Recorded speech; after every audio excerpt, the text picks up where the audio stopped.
Queridos amigos, hoy nos acompaña un venezolano que ha sido testigo y protagonista de momentos históricos.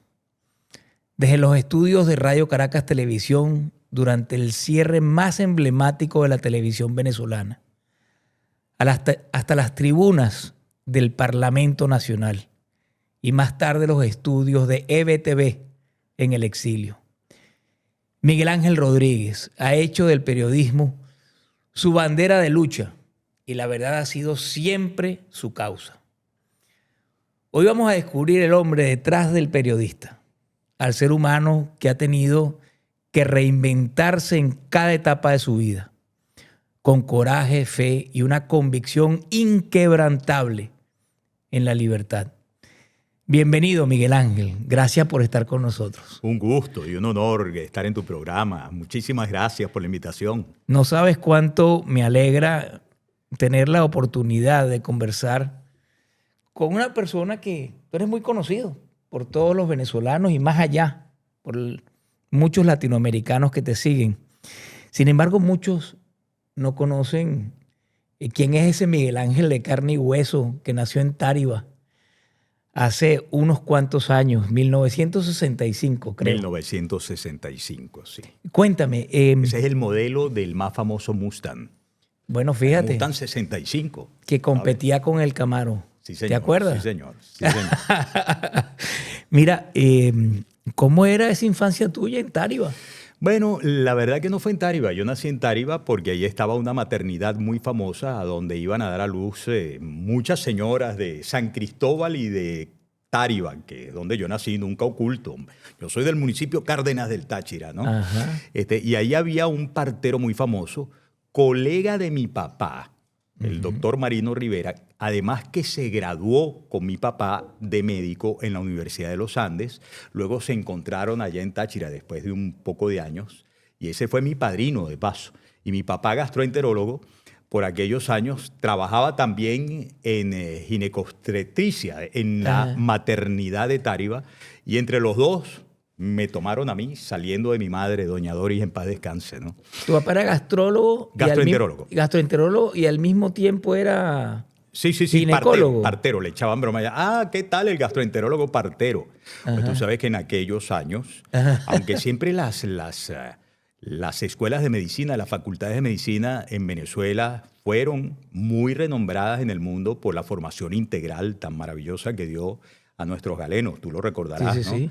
Que de hecho después de la estampida con la llegada de Hugo Chávez, los médicos contra quien él incitó tanto al odio, los persiguió tanto, los estigmatizó, han sido reconocidos en distintas partes como de lo mejor que ha llegado en la diáspora, ¿no?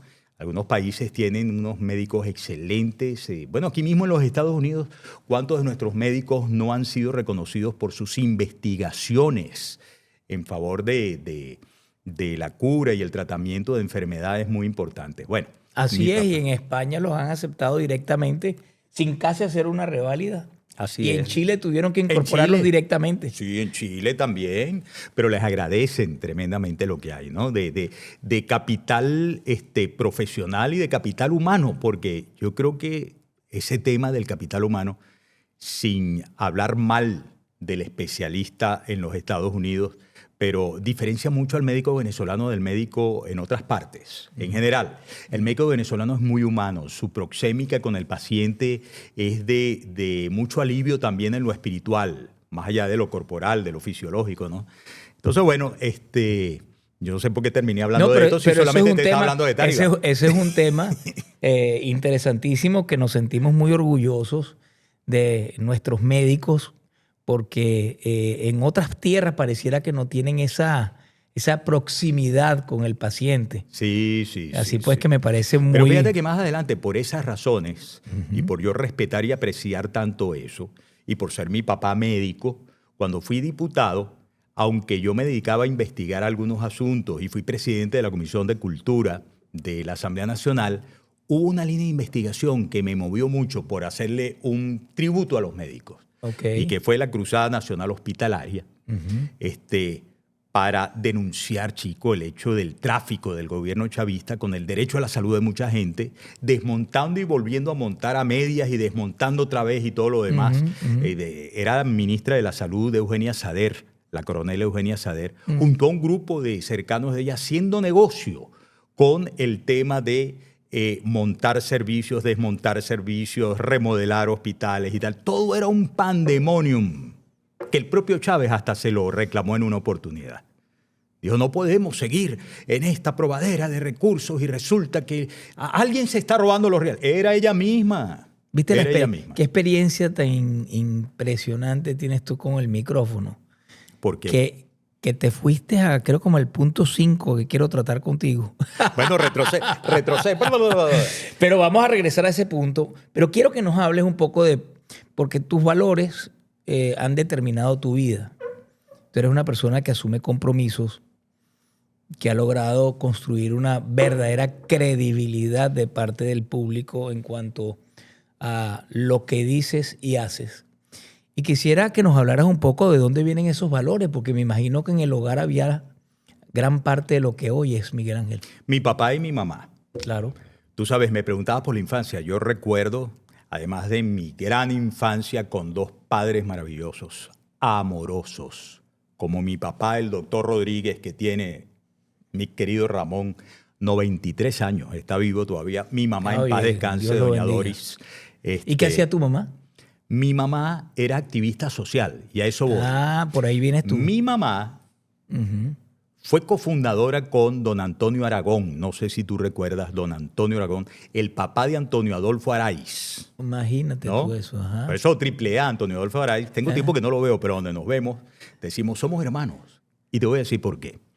Fue cofundadora con otras personalidades, ¿no?, del estado Táchira, y mi papá también, de una obra social maravillosa que se llamaba Granjas Infantiles. Y las granjas infantiles en el Táchira tuvieron su centro piloto, el más importante de todos, respecto de las otras granjas que hubo en el país. ¿Y a qué se dedicaban en las granjas infantiles? Bueno, un grupo de señores y un grupo de señoras, entre los que estaban mi papá y mi mamá, y otros grandes amigos de la casa también, se ocupaban de asistir a niños que estaban en hogares con grandes necesidades. Y entonces los llevaban a un sitio donde tenían internado, donde tenían educación formal, la primaria al menos, y luego educación, por eso se llamaba granjas infantiles, como era sobre todo para niños campesinos, ¿no? Educación en asuntos de el agro y la actividad pecuaria. Para el trabajo del campo, pues. Agropecuaria, pues, se llamaba granjas infantiles, ¿no? Cómo sembrar, cómo criar cochinos, cómo criar gallinas, pero además en esto iban técnicos de la universidad. En esto iban, había sacerdotes incluidos, y por supuesto esos muchachitos tenían, gracias a Dios, muchos papás y muchas mamás, si bien en sus casas faltaba alguno de los dos o faltaban los dos. Entonces mi infancia estuvo muy marcada por el hecho de que yo tuve muchos hermanitos así. Y durante todo el año esto era ir y venir con la granja infantil, pero sobre todo en tiempos de vacaciones siempre había uno o dos o tres con los que terminábamos pasando las vacaciones, bien viajáramos o bien nos quedáramos en San Cristóbal. Y sobre todo para el mes de septiembre, lo recuerdo con mucha gracia eso, mi mamá entonces se esmeraba porque era el mes de la primera comunión de sus niños de las granjas infantiles. ¿Y nunca te llamó la atención el dedicarte al campo, a sembrar? Pues no. La verdad no, me fui por el periodismo, ¿no? ¿Y qué te inspiró? Bueno, eso ocasionó en mí una gran solidaridad. Por eso siempre he hecho mi profesión de periodista empáticamente con las necesidades de la gente y pensando bien en algo que pareciera muy complejo y no es tan complejo, que el mejor gobierno es aquel que realmente se ponga en los zapatos de la gente y sea transparente y sea honesto y gobierne para la gente.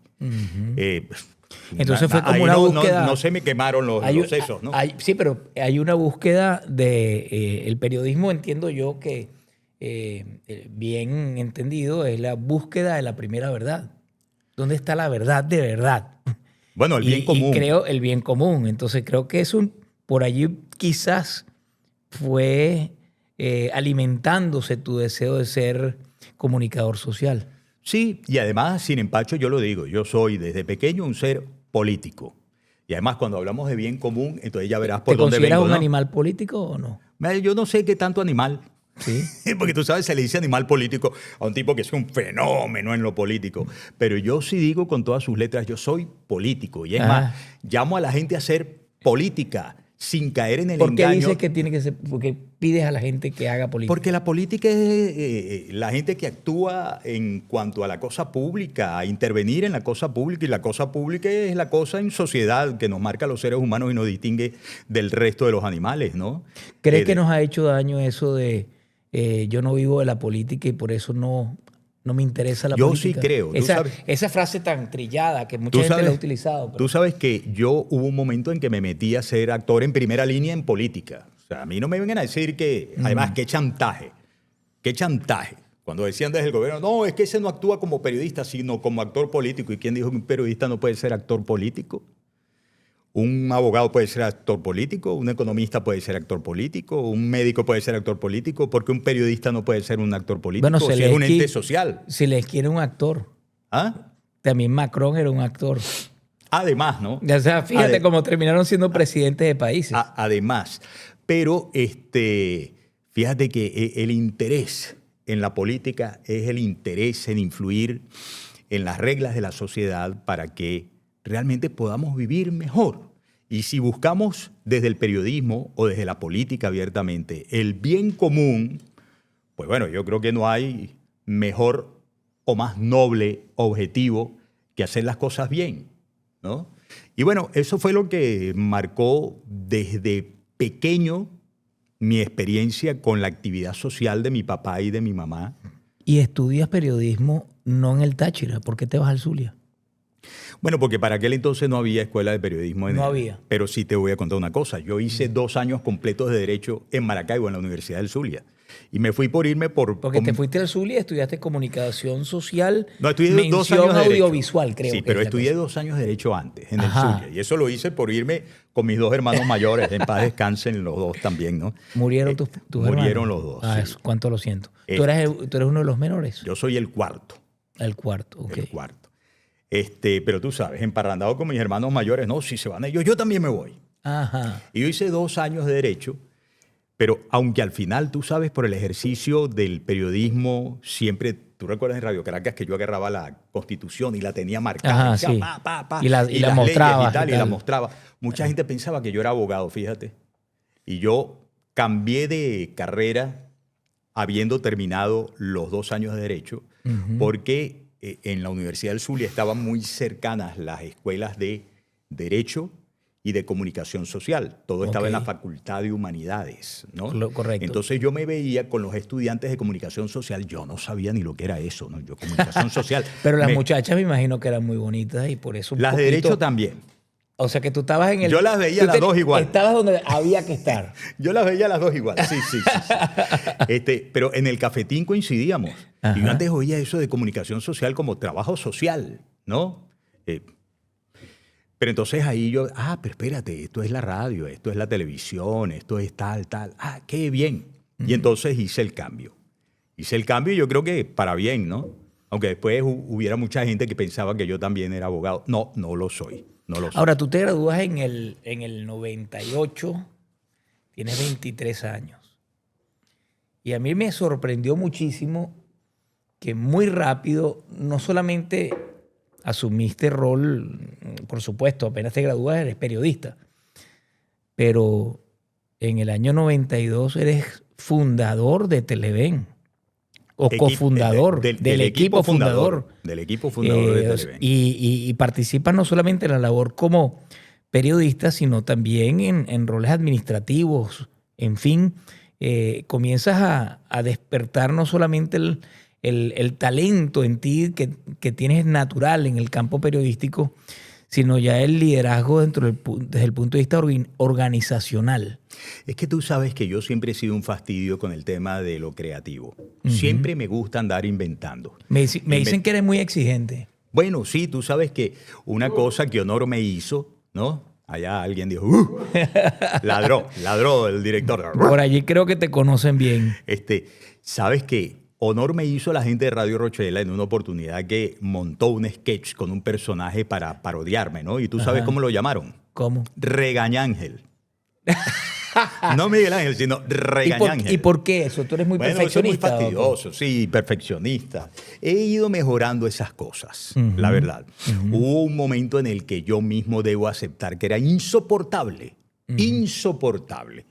Pero desde muy temprana edad yo era muy, inventor. Siempre me gustaba crear y eso fue conmigo durante la universidad, lo cual me valió muy buenas calificaciones. Y luego en el campo profesional me valió el hecho de que mis supervisores directos viesen en mí la posibilidad de que yo gerenciara, dirigiera, jefaturara nuevos proyectos. Y eso fue así. De hecho, hubo dos momentos importantes en eso, de mi resistencia a ser gerente, porque yo quería desarrollarme como periodista y como creativo. Un primer momento en Televen.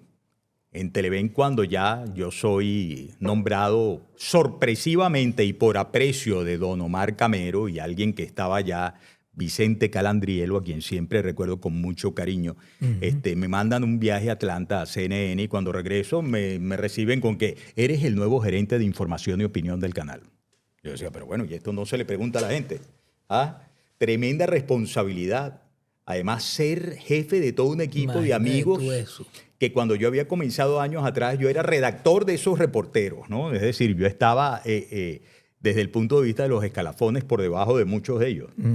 Esa es la primera. La segunda, yo me voy a Radio Caracas y lo primero que le pido, por favor, a Radio Caracas es que yo no quiero hacer carrera gerencial, porque quiero desarrollarme como talento periodístico. Y bueno, no hubo manera. También a los pocos meses me pidieron ser gerente de algo.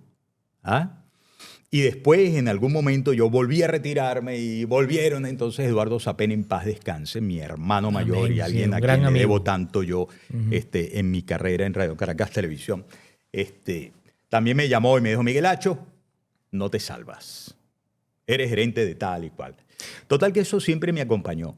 Y al principio era muy severo en eso, sobre todo en que las cosas desde el punto de vista de forma salieran bien, ¿no? Pero permíteme, Miguel Ángel, para los que nos están escuchando, tú estás hablando de momentos en donde tenías apenas 27 años. Cuando comenzaste en Televen, 1992, tenías 27 años y ya estabas destacando como líder, estaban comenzando a darte unas responsabilidades que iban como que más allá de lo que normalmente el desarrollo de un profesional se dan. Bueno, había comenzado unos años antes en Televen, ¿no? Ok. Pero sí, en 92, tú sabes, marcó una ruptura para todo el mundo. La gente sabe por qué, ¿no? Sí, Hugo claro. Chávez, ¿no? Bueno, pero por cierto el golpe del 4 de febrero. Por cierto, yo tengo mi primer programa de opinión. Imagínate, cuando tenía 28 años. Y entonces hay una anécdota muy graciosa de Rafael Poleo, de quien yo fui luego jefe. Échale pichón. ¿Tú fuiste jefe? Yo fui jefe de Rafael Poleo, Poleo, de José Vicente Rangel y de Walter Martínez. Yo no voy a decir nada. Y a los 27 años. Yo era jefe a los 28, 29. 28 años. Bueno, era yo jefe de ellos. Que conste en acta. Yo era jefe de ellos, ¿no? Porque yo era el gerente de información y opinión del canal y ellos eran talento del canal. Y entonces Rafael Poleo, viene la anécdota graciosa, cuando me dan el primer... Yo fui el entrevistador, uno de los entrevistadores más jóvenes que hubo en la televisión venezolana, era un muchachito y me dan un programa de opinión, imagínate tú. Y entonces me dijo Rafael, mira Miguel Ángel, hazme el favor. Yo era sin lentes, ¿no? Sí. Y sin cabello blanco todavía. Cabello frondoso y negro. Entonces me dijo, mira Miguel Ángel, hazme el favor. Ok. Ponte unos lentes o déjate el bigote, porque tú con esa cara de niño que tienes, resultas muy antipático cuando te pones a conversar, por ejemplo, con un ministro de Hacienda Ajá, sí, sí. Y tú te pones de pico y pala con el ministro, que es un viejo, asentado, experto y respetado, ¿no? Y tú te pones de pico y pala y todo, no, el sabiondo, sí, el sabelotodo, el geniecito. No hay nada más antipático que un niño genio. Entonces, por favor, date un poquito más de seriedad. Y hay algo gracioso. Ajá. Yo, por hacerle caso, fui a hacerme un examen de la vista. Y es a raíz de la recomendación de Rafael Poleo. Todavía cuando me lo encuentro por ahí. O sea, que los lentes no eran de mentira, eran de verdad. Cuando los inicié, sí, pero no sabía. Yo fui a buscarlo por accesorio, por la recomendación. Y terminó ¿no? siendo que lo necesitaba. Sí, los necesitaba y de ahí para adelante me quedé con lentes. Lo del bigotico y la cosa es últimamente. Más nada. Por una cosa así de darme quizás un poco de pinta más de salvaje. Ahora, antes de comenzar la entrevista, estabas comentándome una anécdota que me gustaría que la conocieran ustedes, porque se trata, ustedes se acuerdan del popular Poppy.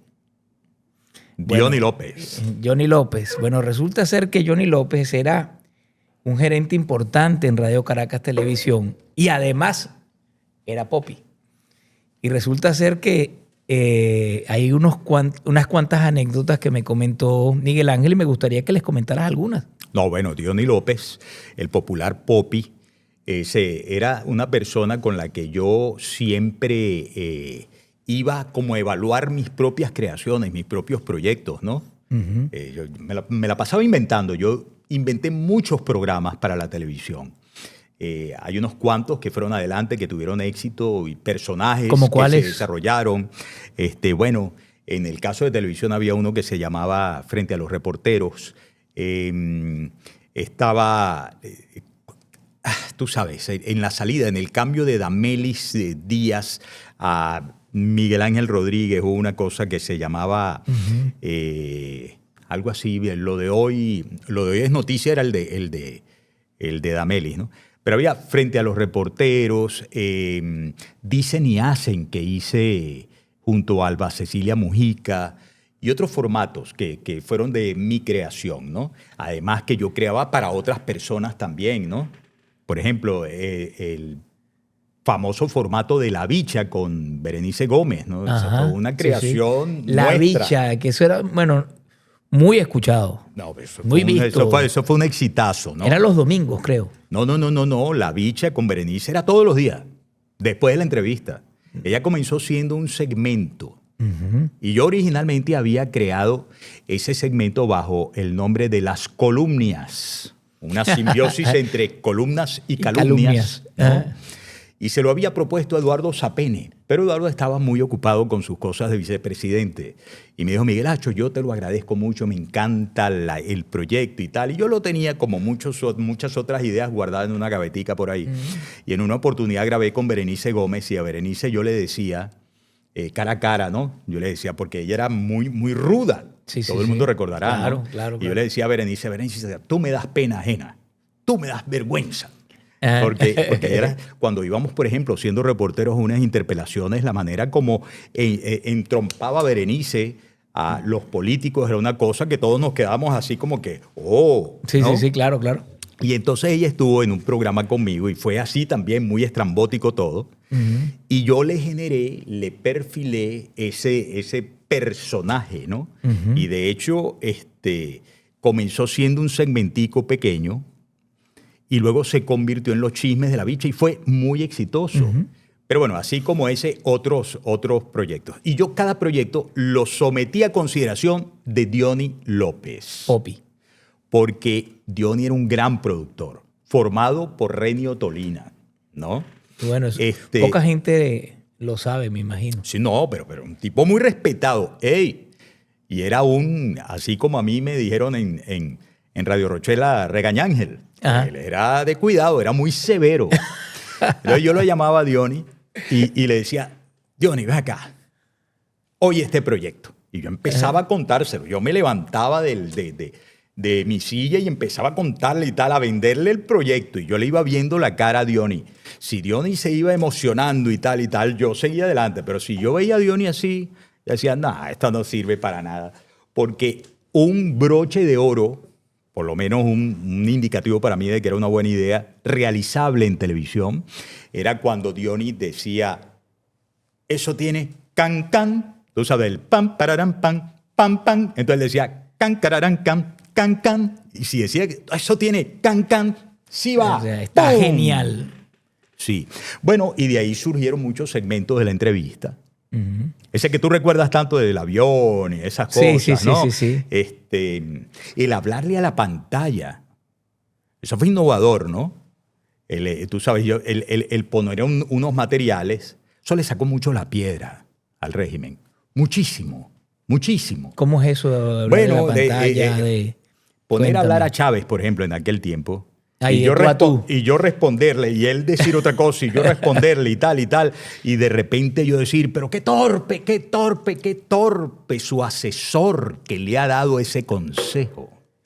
Eso era tremendamente corrosivo para él. ¿Y de dónde Era- salió el avión ese que alguien te decía una coba o entrevistabas a un político o a alguien que no decía alguna cosa que estaba exactamente pegado a la verdad y de pronto tú, como un avión, como que hiciera una gran coba que te Bueno, estaban- alguna idea loca de esas que se nos ocurrían Ajá. y que yo siempre figuré, y de hecho todavía cuando hablo con algunas personas que están emprendiendo algún tipo de proyecto, algún tipo de programa, le digo, a ver, imagínate que vas a montar un gavetero, Ujú.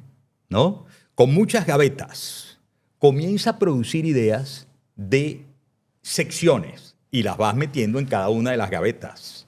Y luego vas a tener éxito si a medida que se va transmitiendo diariamente o semanalmente tu proyecto, abres una gaveta y mezclas lo que hay en una gaveta con otra gaveta y tal, porque eso le va a dar siempre versatilidad a tus programas y eso forma parte, digamos, de claves de éxito de un programa, ¿no?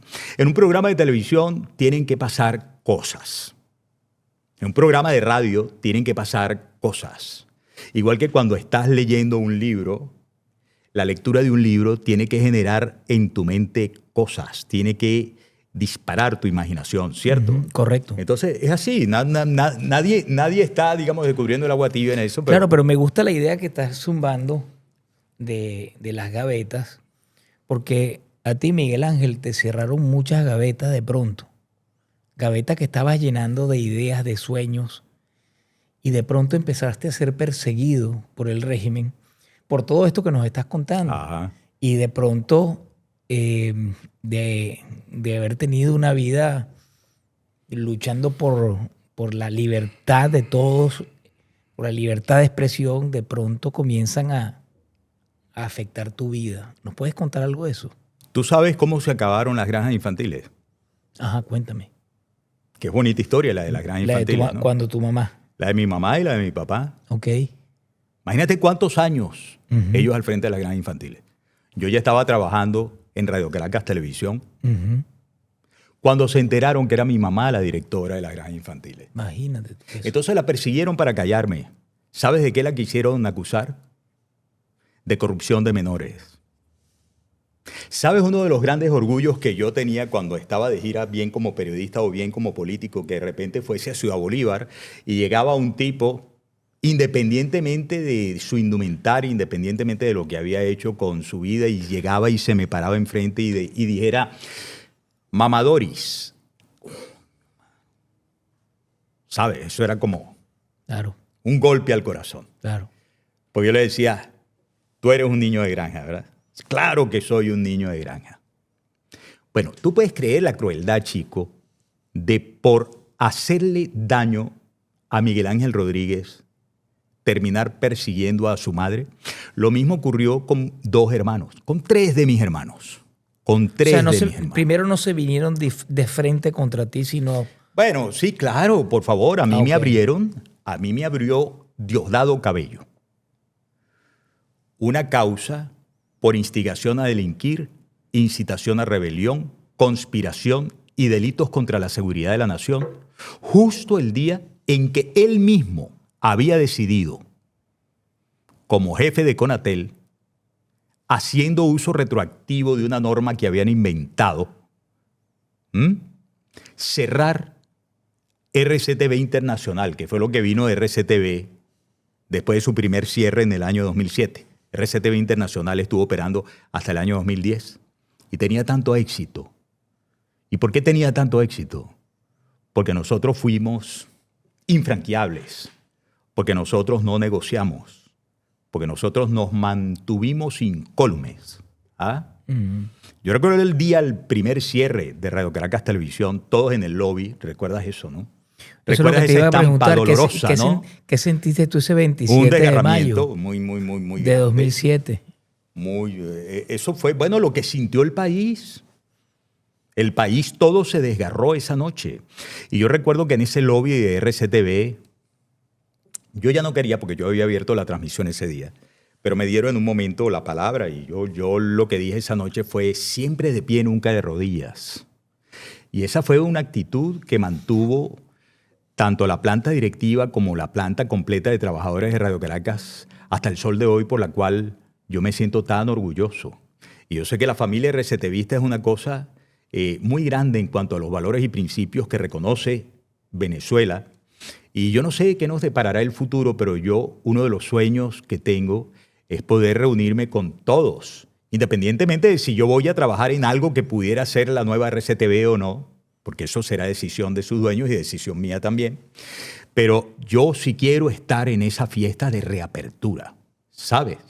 Como estuvimos en todas esas batallas, regados todos, oye, ahí había personal técnico, personal administrativo, personal de talento dramático, todos los actores de la comicidad, todo de la gran universidad de la televisión venezolana que fue Radio Caracas Televisión, el personal periodístico, el observador, los programas de opinión, todos estábamos lanzados por el país, ¿no?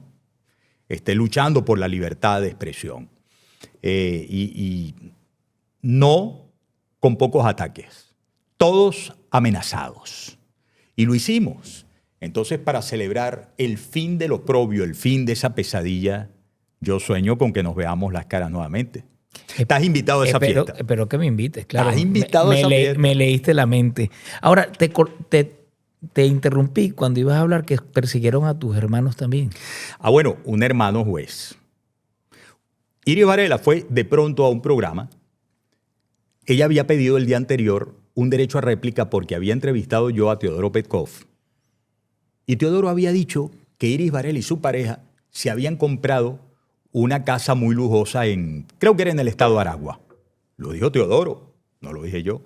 Ella pide derecho a réplica y yo le doy derecho a réplica. Bueno, y cuando fue al programa, llevaba una carta asquerosa debajo de la manga, involucrando a mi hermano que era juez en un tema de narcotráfico, involucrando a mi padre en un tema de narcotráfico y además con un nivel de violencia inusitado, ¿no? Cosa muy... Eso, por cierto, esa grabación de Cuando en Vez la publican en plataformas digitales y se viraliza. Eso es una locura. Esa y otra discusión con Lina Ron, por ejemplo, ¿no? Y bueno, eso conllevó a que mi hermano juez lo persiguieran. Obviamente no tenía nada, pero lo persiguieron y lo destituyeron. Eso se llama persecución por motivos políticos, por motivos políticos. ¿Ah? Así es, así es. Un hermano fiscal.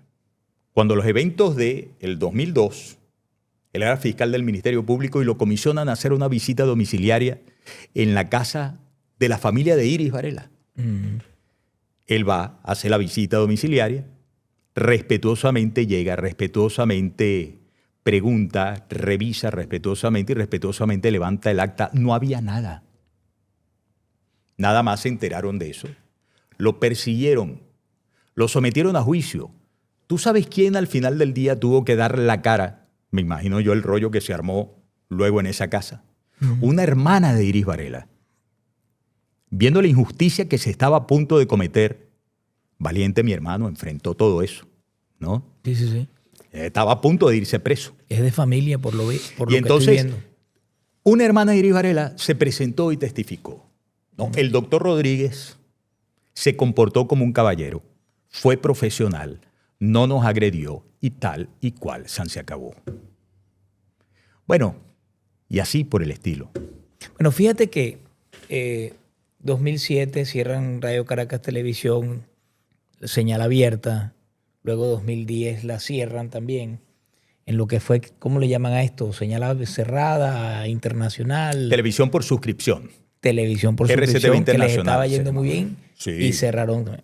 Entonces, volviendo al ejemplo de las gavetas, que diste, me gustó muchísimo, que tú metes tus sueños, lo que vas a hacer y vas probando. De pronto todas esas gavetas se cerraron y tuviste que, creo que hubo una gaveta que se quedó medio abierta y te reinventaste porque de pronto apareciste en el 2010 precisamente.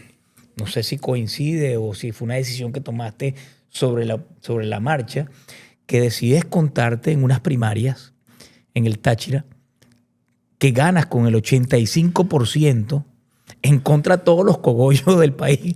Sí. Y de pronto Miguel Ángel es candidato y luego electo diputado al Parlamento Nacional en el año 2010. Okay. Primero, a mí me encantaba desde niño sentarme con mi papá a leer todos los periódicos. Me encantaba. Y yo leía y las cosas que no entendía le pedía a mi papá que me las explicara. Y bueno, yo con mi papá viví cosas muy hermosas desde el punto de vista de mi formación finalmente intelectual y todo lo demás, ¿no? Por ejemplo, la música. ¿Te gusta mucho la música? Yo con mi papá me cerrábamos las cortinas, mi papá ponía el equipo, ¿no? Y decía, cierra los ojos, imaginemos. Y entonces yo recuerdo una tarde en que puso Sherezada de Rimsky-Korsakov. Entonces decía, esta es la música que de las 1001 noches. Y la broma y te pone todo volumen. La verdad que eso tú sabes que despierta los sentidos. Sí, claro, ¿no? claro. Bueno, igual era con todas las noticias y mi papá siempre tuvo un gran interés. Mi mamá fue senadora suplente por el estado Táchira cuando el gobierno de Luis Herrera Campins, ¿no? Independiente era ella, pero ese gobierno copellano, tú sabes, la bien valoró hoy y le dijo, bueno, fue senadora suplente. Creo que se habrá incorporado un par de veces nada más, pero ella fue senadora suplente. Y yo venía con todo eso. Y justamente por esas luchas sociales, yo tuve cursos de formación social cristiana. Ok. Entonces yo venía con esa cosa de la democracia cristiana y bueno, cuando estaba en la Universidad del Zulia, intervine en la campaña electoral de 1988, ¿no? Del lado del socialcristianismo. Es decir, yo cuando gana Carlos Andrés Pérez. Cuando gana Carlos Andrés Pérez, a quien luego conocí y de quien me hice... ¿Tienes alguna anécdota con Carlos Andrés? Yo respeto mucho a Carlos Andrés Pérez. Bueno, es tachirense como tú. Pero no solo por lo tachirense, sino por lo guapo, mano. Sino por lo claro, sino por lo... se equivocó, rectificó, pero hay que ver lo que fue su final. Y yo conversé luego mucho con Carlos Andrés Pérez. Y tengo una anécdota maravillosa de 1992 de Carlos Andrés Pérez. Cuéntanos. Cuando yo la vi, pero déjame terminarte de contar la cosa. Entonces, fíjate que en esa campaña electoral yo prácticamente me encargué porque se dividió Copey, ¿recuerdas? Que el tema de Caldera contra los delfines y la cosa se dividió. Sí. Y yo me quedé jovencito, imagínate tú. Jovencito, tenía yo 23 años, menos de 23 años. Pelea. Me quedé prácticamente dirigiendo las comunicaciones de la campaña electoral en el estado Zulia. Y recuerdo que había 2 programas de radio muy importantes, ¿no? Uno de ellos, el más grande de todos, que se transmitía a través de la emisora La Voz de la Fe. Y se oía en todo el estado Zulia. Se llamaba el Zulia Protesta. Y había un gran amigo mío, Guillermo Lugo, no sé si lo conoces, que junto con Sadi Vijani asumieron en primera línea aquella campaña. Y ellos andaban, no estaban todavía los municipios, estaban los distritos. Ellos andaban de campaña por los distritos y el muchachito, ¿no? El niño, diariamente tenía 1 hora de micrófono abierto. ¿Tú te imaginas los de mítines que yo me tiré por ahí? No. Total que eso iba en mi sangre, ¿no? ¿Qué ocurrió en el año 2010? Yo recuerdo, cierran por segunda vez Radio Caracas Televisión. La desolación era muy grande en Radio Caracas. Era como si hubieran tirado una bomba ahí. Sí, claro. Y estaban las elecciones de las candidaturas. ¿no? Y hablan conmigo varias personas diciendo, bueno, pero mira, ve a la política. Si tú tienes ese interés de seguir luchando, ve a la política. Y recuerdo que fui a hablar con Marcel Granier y con Daniela Bergami, que era nuestra directora general, en paz descanse. Y recuerdo que lo que les dije fue, me voy a la guerra. Okay. Yo no me voy a quedar aquí, lamiéndome las heridas. Me voy a la guerra. Irme a la guerra fue a eso. Mucha gente decía, no, ahora que estás en las alturas. Bueno, tú sabes que no es así, ¿no? Con tu experiencia también en la política. Tú sabes que no es así. Las alturas, yo te aviso. Ahí es cuando comienza el compromiso. Me tiré al infierno a pelear. Así es. Me fui a la guerra. Irse a la guerra no es irse al castillo a darse las vidas de Pachá, ¿no? A recorrer y a ver las situaciones y ver cómo resuelve. Yo te había dicho que ya déjame terminar y tal vez, porque había algo en el año 92, ¿fue? La anécdota de Carlos Andrés Pérez. La anécdota de que dejaste en el tintero. Dijiste, bueno, déjame retomar aquí. Y claro, bueno, porque tú me preguntaste qué de Carlos Andrés. ¿qué anécdota de Carlos Andrés Bueno, recuerdas? de Carlos Andrés Pérez yo terminé, chico, hablando muchas veces con él en la Humada. Y conversando luego le dije a él, mire, yo lo advertí a usted mucho. Ajá. Escuché mucho testimonio, anécdota, sentaditos, él y yo solos. Me hizo un honor, recién llegado yo a Radio Caracas Televisión, en el año 1990, no sé si fue 96 o 97, él sale libre de la Humada. Y había ese pocotón de periodistas queriendo entrevistarlo. Pero como yo había hablado con él en varias oportunidades, entonces él me hizo el honor de concederme esa entrevista. Y yo entrevisté a Pérez cuando estaba desayunando en su casa en la Humada, ¿no? Sí. Y después seguí hablando con él, y cuando se levantó iba hablando con él, y yo, la entrevista terminó cuando se montó en su carro y salió en libertad. Pero luego, mira todo lo que pasó con Pérez, ¿no?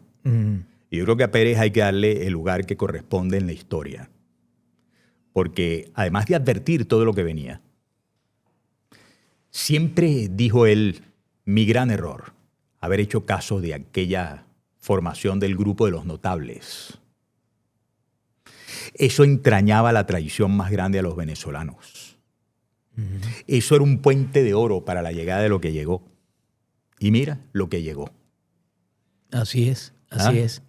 Ahora, asumes tu rol como diputado, presidiste la Comisión de Cultura, hiciste una serie de iniciativas y un buen día Miguel Ángel tiene que abandonar el país, va al exilio. ¿Qué llevó a que hicieras eso? Bueno, ya me estaba jugando una ruleta rusa muy complicada.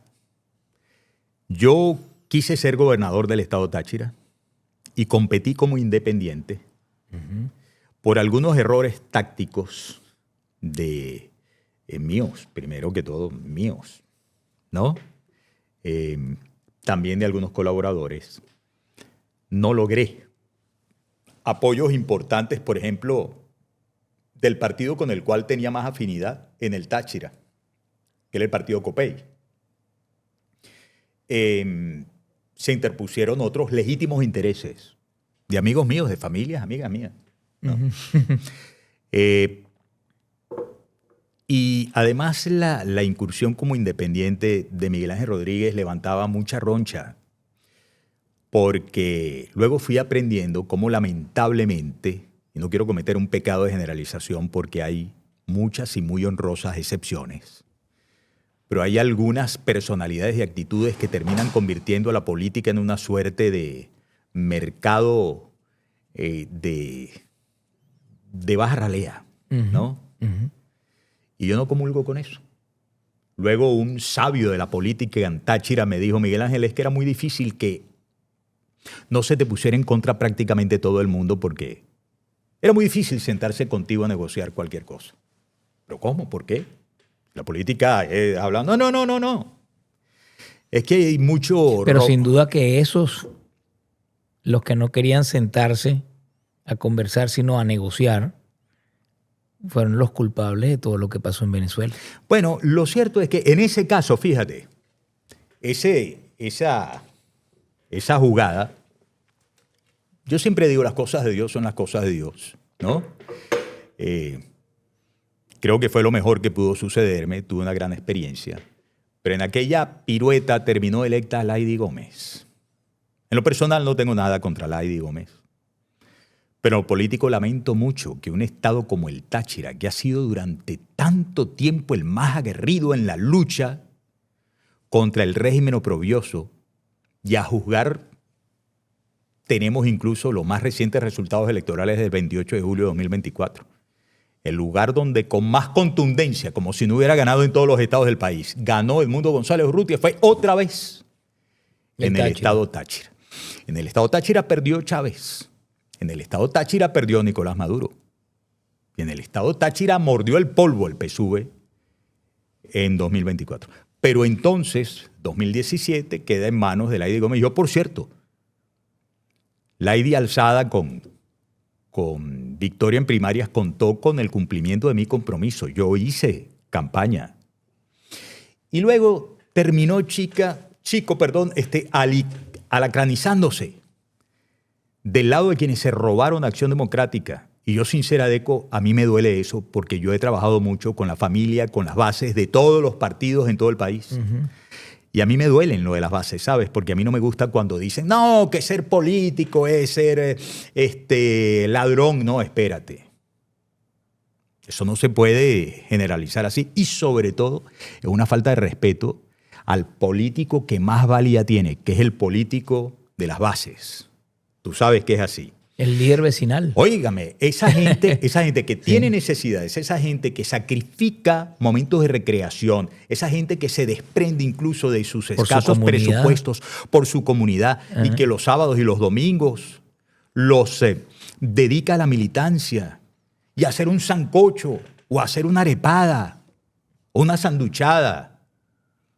Esa buena gente, por eso es que yo digo, todos debemos ser políticos, ¿no? Uh-huh. Pero bueno, la familia Deca a mí me duele, como la familia de Proyecto Venezuela, la familia de COPEI, la familia de Voluntad Popular, la familia de Primero Justicia, todas esas cosas en las bases, porque yo sé el sentimiento genuino que hay de amor por nuestro país. Me duele, entonces me dolió mucho que Lady Gómez terminara del lado de Bernabé Gutiérrez, ¿vale? Formando parte de un proceso de robo de Acción Democrática. Uh-huh. Y ahora haciéndole comparsa a un momento impresentable, el más grave de todos, el quedarse a sangre y fuego en el poder. Nicolás Maduro después de la derrota del 28 de julio, pero bueno, no me desvío más. Pero todo eso hizo que decidieras ir al exilio. Bueno, no, después de eso estuve dirigiendo un medio digital, uh-huh. Caraota Digital. ¿Aquí en Miami o No, en Venezuela. Ok. En Caracas. Y tú sabes qué pasaba, que tanto el programa de los miércoles como el del otro impresentable, el de la hojilla, ¿no? Uh-huh. Ya cuando me atacaban, terminaban diciendo, ¿y cómo les parece que el tipo está aquí? En tiempos de pandemia y todo lo demás. Y el colmo de los colmos es que el tipo está aquí. Y en más de una oportunidad, colaboradores que tiene uno en todo lugar. Porque en esos círculos incluso del chavismo, del madurismo, no es poca la gente que de pronto se lleva la mano a la cabeza cuando ve los horrores que estos tipos cometen y que al fin del día como que tasan un poco lo que son tus actitudes y tus trabajos. Me decían, epa, ten cuidado. Epa, van por ti. Epa.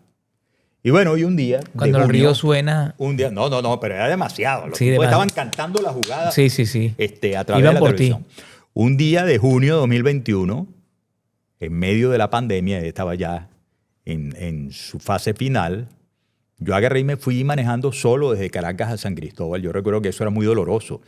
Era muy dramático, yo lo recuerdo, y la verdad se me quiebra el alma todavía, ¿no? Porque yo iba, y por el retrovisor iba quedando atrás Caracas. Uh-huh.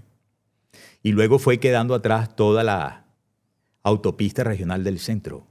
Y después, cuando salí de tu amada y mi amada Carabobo, porque mi papá es de Carabobo, mi papá es valenciano, iba quedando atrás, tú sabes, toda esa carretera, todo, cuando paso por Taguanes, cuando veo todo, llego a San Carlos, a Carigua, a Guanare, y llego a San Cristóbal.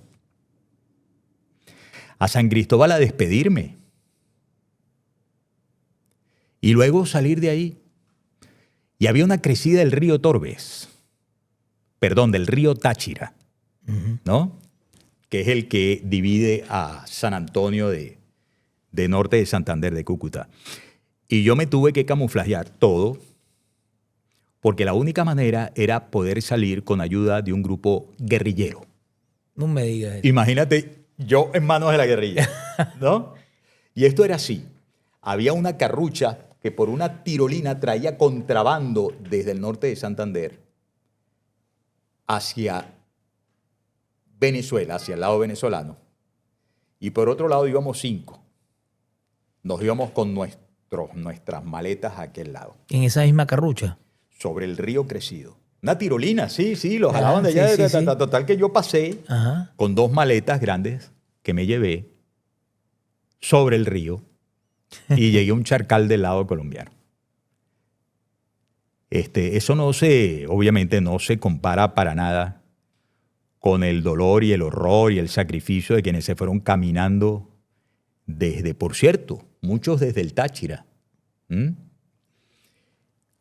Peor aún, muchos caminaron desde Oriente hasta el Táchira, salieron. Y desde ahí siguieron caminando hasta Sudamérica. O hacia arriba. Bueno, Sí, no se compara para nada, pero yo lo recuerdo con un gran dolor porque no quedaba de otra, como se dice. Por estos días tú sabes que publicó Globovisión, la de Raúl Gorrín, en sus redes sociales, una cosa morbosa, pero a fin de cuentas, que retrata lo que son ellos. Entonces ponen a Diosdado Cabello diciendo, yo no he ido al aeropuerto, ¿verdad? Pero voy a tener que ir, porque en estos días van a llegar ellos. Y entonces nos ponen la imagen de Miguel Ángel Rodríguez, de Carla Angola, de Carlos Acosta, de Patricia Poleo, si mal no recuerdo, está ahí también, ¿de quién es más? Creo que de Nitu, tal. Dice, porque un día de estos los vamos a recibir a ellos, como que nos va a dar gusto. ¿Cuánto hicieron contra periodistas? Hubo un buen tiempo en que la cosa se redujo a que de repente había un preso periodista o un amenazado periodista. El caso mío de esa investigación que metió Diosdado Cabello se cortó justamente porque yo fui al Palacio de Justicia y nombré a mi abogado. ¿Encaraste? Sí. Y luego me presenté como candidato a la diputación. Entonces, bueno, yo supongo que ya ellos habían dicho, hey, espérate, eso es subirle demasiado a la polémica que se generó con el segundo cierre de Radio Caracas Televisión. Total, bueno, ya lo sacamos de ahí, ya no va a estar en los medios y tal. Pero luego volvía yo a estar en los medios. Claro. En Carabota Digital, que para entonces era una plataforma con una gran influencia. Ahora te vas de Venezuela y como te ha venido pasando, y creen que ya te retiraste y vuelves a surgir como periodista. Llegas acá, me imagino que la situación al principio no era fácil ni clara, y de pronto te reinventaste. Bueno, pero es que tú sabes que era lo que pasaba, de paso, Ajá. que estando yo en Carabota Digital, en un viaje previo a la ida definitiva, llego aquí y Carlos Acosta, mi querido hermano, ¿no? Me llama. Yo estaba visitando a mi papá en Orlando y me llama y me dice, Miguel, mira que aquí estoy con Carlos Méndez y estoy con el ciudadano Leopoldo Castillo y entonces mira que queríamos hablar contigo porque Leopoldo va a pasar, él tenía un programa los fines de semana, va a pasar a un programa a diario, entonces queríamos saber si tú quieres hacer un programa los fines de semana. Luego yo me reúno con Carlos Méndez, el dueño de EBTV, mi gran amigo, y él me dice, bueno, sí, nos gustaría. ¿Tú sabes desde dónde yo hacía esa versión de la entrevista que se transmitía los domingos? Desde Venezuela. Desde Venezuela. Carlos Méndez, Leopoldo Castillo, Carlos Acosta estaban preocupados. Me decían, Miguel Ángel, ¿qué estás haciendo? Mira, cuidado que estás allá. Ciertamente, las amenazas venían por ahí, además, ¿no? Claro. Y ya cuando me vine, yo puedo decir que tuve la fortuna de la mano extendida de estos amigos, ¿no? Aquí vas a tener tu casa. Claro, estuve unos meses, tú sabes, enfriado porque tenía que empezar mi trámite migratorio y todo lo demás, ¿no? Claro. Pero he tenido la oportunidad de seguir haciendo, reinventándome, claro, desde el exilio. Lo que siempre he querido hacer, que es luchar en favor de mi amado país y desde el periodismo, que no es una cosa distinta a lo que hice, por cierto, como diputado, porque todas las investigaciones que hice yo sobre, por ejemplo, los vínculos del narcotráfico con el gobierno, el tema de la corrupción financiera, la destrucción de PDVSA para los fondos que crearon paralelos, ¿sabes? Destruyeron el Banco Central y montaron el Fonden y luego el fondo chino, el fondo iraní, argentino y todo lo demás, ¿no? Todo lo hice bajo la metodología periodística. La Cruzada Nacional Hospitalaria, bajo metodología periodística. Investigación y luego estructuraba todo y yo citaba a ruedas de prensa y presentaba desde la metodología periodística. Es decir, que sí, era un diputado, pero a fin de cuentas un diputado periodista. Hay gente que dice, ese sí que tiene riñones, ese dice que es un periodista, digo, que es es un periodista político. ¿Cómo se le ocurre? Pues sí. Ahora, tú eres un gran defensor y quisiera que nos dijeras qué significa eso, del periodismo de autor. Ah, me encanta. Cuéntanos sobre eso. Sí. Bueno, periodismo de autor comporta a mi juicio, ¿no? Un mayor compromiso de quien lo ejerce en tanto y cuanto es un periodismo de análisis en el que tienes que cumplir, eso sí, honestamente, con la obligación de explicarle a la gente cuándo estás haciendo una inferencia, cuándo estás transmitiendo un dato puro y duro corroborado, o cuando estás simplemente haciendo una suposición, que es distinto a un análisis.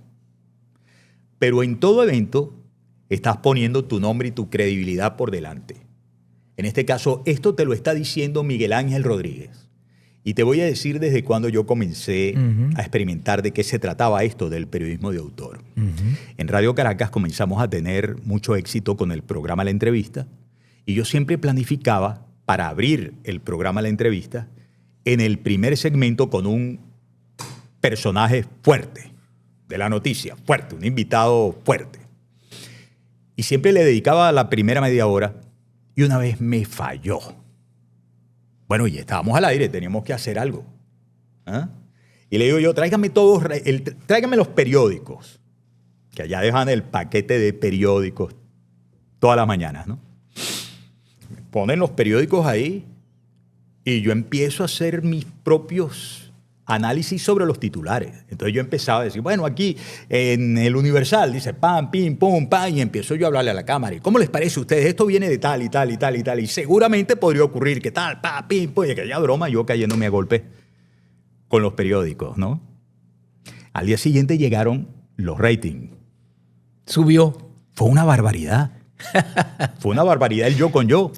Entonces reservamos siempre la primera media hora a hacer eso. Y luego lo fuimos nutriendo con videos y todo lo demás. Sí. Eso lo bautizamos nosotros con el título de Duélale a quien le duela. Ahora, duélale a quien le duela, ¿qué? Lo que decía Miguel Ángel. Yo asumía la responsabilidad. Claro, para eso tú tienes que estar preparado, para eso tienes que tener dominio de contexto informativo y para eso tú tienes que tener, lo que te digo, la honestidad de explicarle a la gente cuando estás dando un dato corroborado, cuando estás simplemente leyendo algo de autoría ajena o cuando eres tú el autor. Pero eso es maravilloso. Hubo ejemplos, por ejemplo, la revista Z. ¿Te acuerdas de la revista Z? Sí, claro, cómo no. ¿Por qué la compraba la gente? Bueno, por la información que traía, ¿no? Pero ¿qué básicamente era lo que movía a la gente leer Z? Poleo, ¿será? Rafael Poleo, lo que escribía Rafael Poleo. Y Jurate Rosales. Claro. Una gran periodista, jurate. Extraordinaria. Una gran periodista, jurate, ¿no? Ok. La portada de Tal Cual. Tal Cual. ¿Por qué lo leí? ¿Por qué buscaba la gente Tal Cual? Teodoro Peskov. Teodoro Peskov. Lo que opinaba Teodoro Peskov. Entonces, bueno, yo he tratado de que la gente en los espacios que yo hago busque saber qué opina Miguel Ángel Rodríguez. Y eso es periodismo de autor. Sí, claro. Y tú lo practicas. Yo lo practico. Y esa es tu credibilidad. Yo creo en eso y mientras lo practique con honestidad, hay mucho crítico de eso. Hay gente que dice, no, eso no es objetivo. Y yo le digo, tienes razón. Yo no estoy buscando que la gente conciba que se coma lo que yo pienso como lo objetivo, no, es lo subjetivo de mi parte. Pero tú estás diciendo que es lo que tú piensas. Absolutamente. Ok. Absolutamente. Más de hecho, tú sabes que el formato de televisión de la entrevista es muy gracioso esto que te voy a contar. Nació en Radio Caracas Radio por un proyecto que yo le planteé a otro gran amigo y mentor mío, Jaime Nestares. Gran persona. ¿No? Estábamos evaluando nuevos proyectos y yo le llevo un proyecto. No, una cosa de mentira. Él me dice, Miki, me llamaba así, ¿no? Miki, hazte un programa de debates. Pero ya la cosa estaba tan carrasposa entre un lado y otro que no querían distintos personajes opuestos sentarse a debatir en un programa de la radio. A mí se me ocurre, mira lo que fue. Había un programa de Venevisión que no era de política. Se llamaba La Rueda de la Fortuna. Claro. Era de concurso. Sí, sí, sí. Y había una cosa que me gustaba a mí de ese programa, que era la voz del maestro, ¿no? Entonces el animador decía, ¿qué dice maestro? Entonces el maestro era una voz, Carlos sí. Eduardo Boll. Sí, sí, sí. Le quedan 20 estrellas, tal. A él le falta, era una voz, ¿no? Ajá. Pero bueno, eso lo tenía yo en la mente y yo le dije a Jaime Nestares, bueno, que vengan a debatir conmigo, pero yo le voy a poner la voz del maestro. Entonces yo, por ejemplo, si tú ibas al programa, quizás fuiste a algún programa de esos en Radio Caracas Radio conmigo. Yo escribía para el maestro, que era un gran amigo mío, que no voy a mencionar porque está en Venezuela todavía, ¿no? Una gran voz. Y yo mencionaba glosas para que estando yo llevándote la contraria, pero era una cosa muy picante, ¿no? De repente intervenía él con una glosa que era para herirte, para darte en la madre. Eso era una cosa. Y eso empezó a tener tal éxito en la radio, se escuchaba de tal modo que luego se convirtió en el programa La Entrevista. Y bueno, la gente decía que yo estaba loco. Estabas. Estaba loco. No se habían dado cuenta todavía que realmente.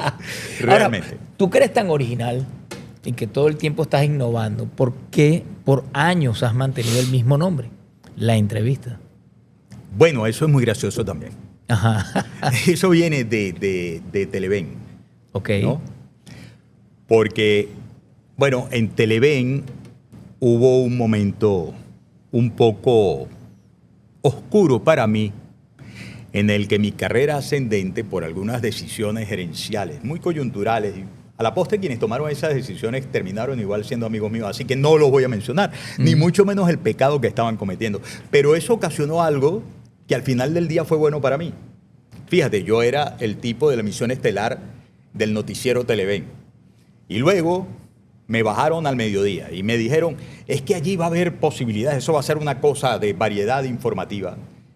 Pero me bajaron el copete, no me dejaban hacer mucho. Y luego, como yo manifesté mi desacuerdo, entonces me pusieron en el programa de la mañana, a las 6 de la mañana, de noticias. Media hora narrando noticias ahí nada más. Pero luego, una persona que hacía entrevistas ahí comenzó a faltar. Comenzó a faltar mucho. Y la productora desesperada, cuando tenía a los entrevistados en el sitio y el entrevistador no había llegado, siempre venía a decir, Miguel Ángel, por favor. Miguel Ángel. Y el Miguel Ángel, por favor, se sentaba y hacía una hora de entrevistas. Y luego hacía una hora de entrevistas. Entonces, fíjate quienes estaban tomando decisiones que me hacían daño, terminaron haciéndome un gran favor, porque me pusieron, tú sabes, donde venían las pelotas para batearlas, y yo batí todas las pelotas. Luego hubo un cambio gerencial, y alguien que estaba viendo lo que ocurría de lejos, me dice, ven acá, te vi comerte todas las verdes. Ahora yo voy a hacer que te comas las maduras, porque mira todo lo que hiciste. Vas a ser tú el entrevistador. Oh, gracias. Calandriero, Vicente Calandriero. Y entonces él me dijo, ¿qué nombre le vas a poner a eso? Y mira, que se me quemaron las neuronas. Yo dije, bueno, si el programa de noticias se llama El Noticiero, ¿sabes que el programa de noticias se llama El Noticiero Televen? El programa de entrevistas se tiene que llamar La Entrevista. Y ahí es que viene el primer programa de opinión llamado La Entrevista en Venezuela. Luego que yo me fui de Televen, entró mi querida Marta Colomina a hacerlo en Televen y se llamó La Entrevista. Y luego Marta Colomina se fue a Unión Radio y se llevó eso también, La Entrevista con Marta Colomina. Okay. Y un tiempo después de yo haber hecho lo de hoy y otros programas y tal, vuelvo con el programa La Entrevista en RCTV. Esa es la historia de La Entrevista. Y hoy todavía lo mantienes. La Entrevista. Pero además ese es un título que no le pertenece a nadie. Pues tú no puedes registrar un género periodístico. Y La Entrevista es un género periodístico, ¿no? Pero quizás viene de Miguel Ángel, La Entrevista. Bueno, sí. ¿Por qué? Porque no había llegado el entrevistador, ¿no? Mira, por ahí viene. Una cosa, yo primero quiero agradecerte muchísimo esta oportunidad que nos das para conocerte un poco más. Y muchos que nos están viendo han visto cómo tú te has reinventado muchas veces a través de esta conversación, no solamente geográficamente, sino también en diferentes realidades que tuviste que enfrentar. Y estamos viviendo quizás el momento de la historia humana, por razones migratorias, por razones tecnológicas, por un montón de razones, en donde la gente está buscando cómo reinventarse, cómo comenzar de nuevo. Y tú que has comenzado varias veces de cero, acabas de dar un ejemplo, que iba subiendo y de repente te bajaron el copete. Sí.